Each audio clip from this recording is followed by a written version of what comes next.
Hey, what's up, YouTube enthusiasts? It's been 2 weeks since I picked up the Civic Si, and I feel like I made some good progress on this aging hatchback. While treasure hunting on Facebook Marketplace, I came across some used Nabi lowering springs, and as you can see here, this little egg is starting to look more and more like a Honda you can actually have some fun in. The biggest eyesore was this area. Quarter panel damage, broken tail light, and a heavily dented bumper. So how about we start chipping away at this problem?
Next on the list of many things to do is the valve cover and its gasket.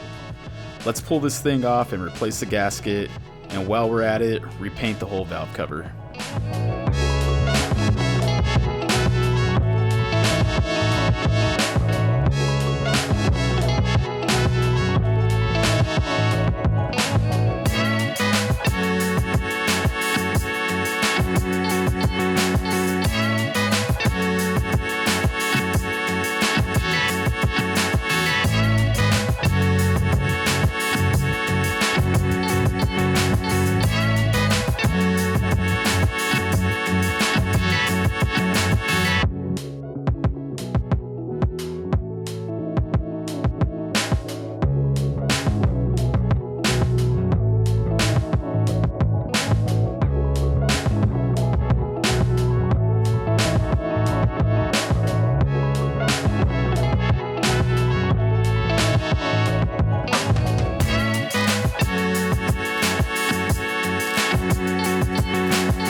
After hitting some of the rougher spots of the valve cover with some 180 grit sandpaper, you're going to want to go over the whole thing with a scuff pad, some soap and water, and sand any spots you might have missed, and basically just to clean up any other spots of oil that would ruin the paint if left behind.